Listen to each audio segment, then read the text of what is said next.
Deja vu, I just been in this place before. Higher on the street and I know it's my time to go. Dzień dobry, 1 marca, mamy nowe rękawiczki niebieskie. Dzisiaj mamy takie dość proste zadanie, będziemy musieli przesortować wszystkie rzeczy, które idą do piaskowania, szkiełkowania, trochę do szydowania. No i mamy trochę roboty z silnikiem, musimy sobie zdjąć tę klapę, która nam kryje łańcuch rozrządu. Problem jest taki, że zapomniałem, jak się to odkręca. W sensie to, więc tak, nie pamiętam. Taki tip, jak tutaj sobie odkręcamy ten śrubkę, która jest na wale.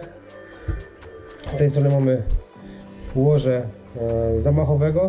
On ma wystający element, to w sumie wystarczy tylko to zablokować przez na przykład statyw od silnika i z lewej strony nam to elegancko ruszy, przynajmniej powinno. Ludzi, którzy do bloku silnika kręcają śruby na śrubokręt, naprawdę przepadnijcie w piekle. Błagam was, proszę, idźcie sobie stąd. Nie wiem, umrzyjcie, nie wiem, cokolwiek, please. Ale nie wkręcajcie więcej śrub na śrubokręt do bloku silnika. To są właśnie takie rzeczy, które najwięcej wam czasu zajmą tak naprawdę przy takich rzeczach. Wszystko wam zajdzie i zostanie wam ta jedyna śruba. Ta jedyna. Nie możecie jej ściąć, bo ona zostanie w bloku bin.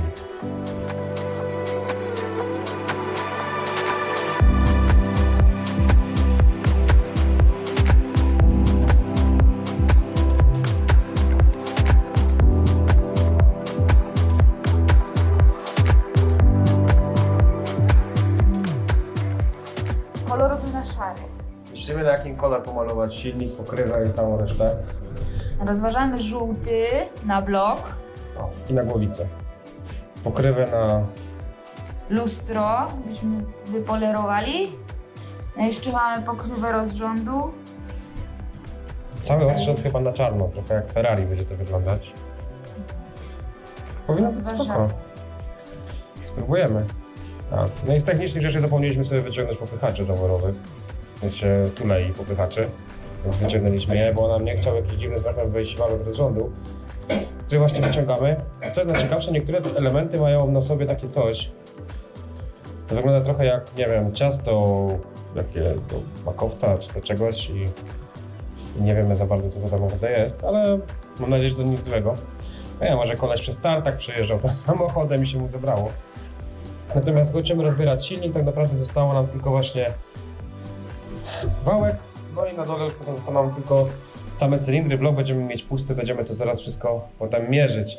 Oczywiście już nie dzisiaj, ale w następnym odcinku pokażemy wam, jak przemierzyć silnik i ten odcinek będzie bardziej sensowny, techniczny taki, bo teraz wam pokazujemy same takie rzeczy, wiecie, rozbieramy. No rozbieranie silnika nie jest jakąś super trudną czynnością, no odkręcacie śruby, jeżeli macie siłę, jak nie macie siły, to narzekacie, potem dajecie WD-40, odpalacie palnikiem, znowu odkręcacie, potem używacie jeszcze cięższego kalibru słów, aż w końcu się śruba odkręca i jesteście szczęśliwi, więc to nie jest trudne. Natomiast przy składaniu silnika i przy mierzeniu chcieliby wam pokazać, jak to zrobić. Ja to robię pierwszy raz, chyba o tym wie. Zaufała mi, że zrobię to dobrze, nie wiem, czy zrobię to dobrze, mam nadzieję, że to ruszy. Wspólnymi siłami damy radę. Tak jest. Dajmy trochę ciasta. Co to jest? Nie mam pojęcia, co to jest.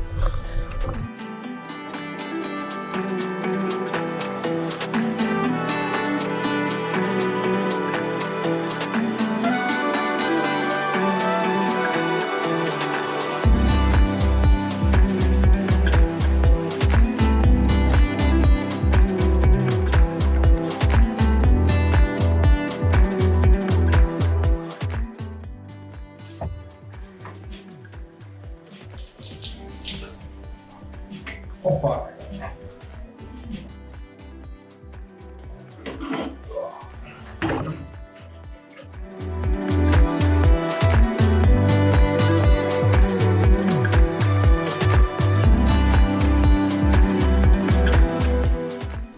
To jest wałek rozrządu. Najczęściej wałki rozrządu bywają na górze silników, ale starsze silniki miały takie wałki wbudowane w środku. Dlatego rozrząd mógł być troszeczkę krótszy. Natomiast jest to związane z tym, że trzeba sobie wtedy ogarnąć właśnie popychacze zaworowe, które nam sterują na górze klawiaturą. To idzie do umycia, ale nie wyglądają na specjalnie zużyte. Nie widzę tutaj nigdzie jakby większych rąbków. Wygląda dobrze. To jest smok. Smoka będziemy za chwilę demontować. Do oleju, on nam wciąga olej przytłuczy przez silnik. No i największa rzecz, co tutaj jest, to jest korbowód, tak? Więc to poruszę naszymi zwłokami. To jest wtedy, trzeba sprawdzić luzy na tym korbowodzie. Trzeba będzie go przymierzyć. Bo tutaj niestety troszeczkę luzu jest. Luz powinien być, ale wydaje mi się, że nie taki duży. Tutaj ten luz jest dość spory.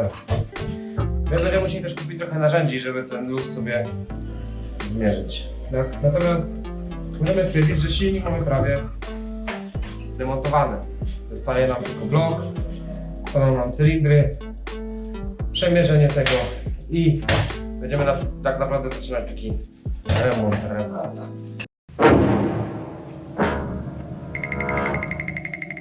Tipy kiepskiego mechanika. Jak nie macie czym wyciągnąć igieły, nie wiecie za bardzo jak to zrobić, to potrzebujecie tylko i wyłącznie dwie nakrętki. Trik polega na tym. Amerykanie nazywają to double nut. A możemy to nazwać po prostu dwoma nakrętkami. Nakręcacie sobie jedną nakrętkę, na nią nakręcacie drugą nakrętkę. I teraz najważniejsza rzecz. Jest nasz kluczyk, tam jest nasz kluczyk. Chwytamy sobie kluczem dolną nakrętkę. Na górze kluczem dokręcamy do niego drugą. Tutaj profesor Bebowska udzieli nam właśnie jak to się robi. Czekaj. O, dawaj.